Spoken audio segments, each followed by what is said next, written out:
Ooh, that's like an existential question. And you're going to put us into a crisis right off the bat.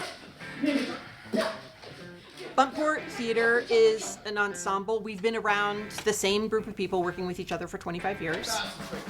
It's all original and affordable theater. It's not as straightforward theatery as you would think. We do a lot of different things.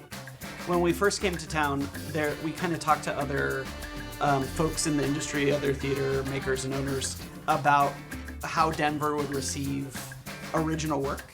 And we were kind of told by a few folks that they didn't think that Denver would support that kind of thing. But that turned out to be not true about Denver. I think that's part of the community bit where there's a group of people who've been coming all of these years who've been loyal and have been open to coming in and being like, what is this going to be about? People really walk through the door being like, I have no idea what I'm going to see. And it's fun that they've gone with us in that capacity.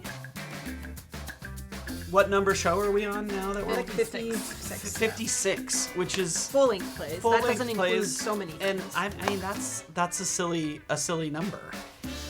Traditional theater, a lot of times you have to pick a lane. You're an actor, maybe you'll become a director later, or you're a technician.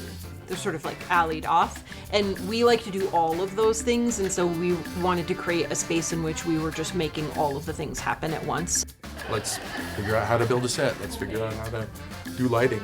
Personally, I just found it very fortunate to be surrounded by so many people with different talents and a group that got along and thought about theater in the same way, you know. Kind of put a lot of people who put their ego aside to be like, I want what's best for the play.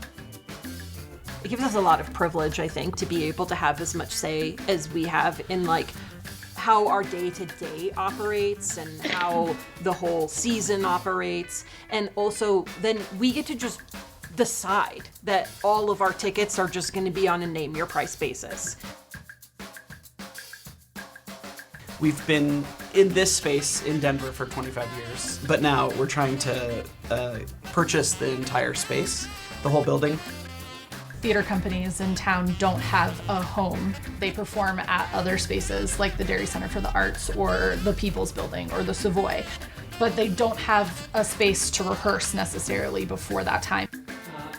We're trying to like hold out and keep this place a bastion that's affordable and a place where people can make stuff without all the difficulty and production costs and stuff like that.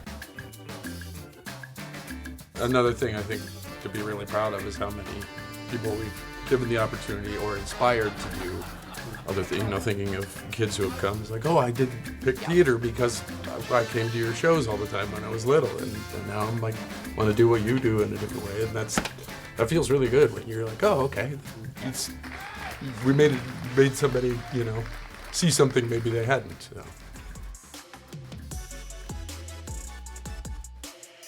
Stay elevated by subscribing to the city's YouTube page and stay tuned to our social media channels for more content.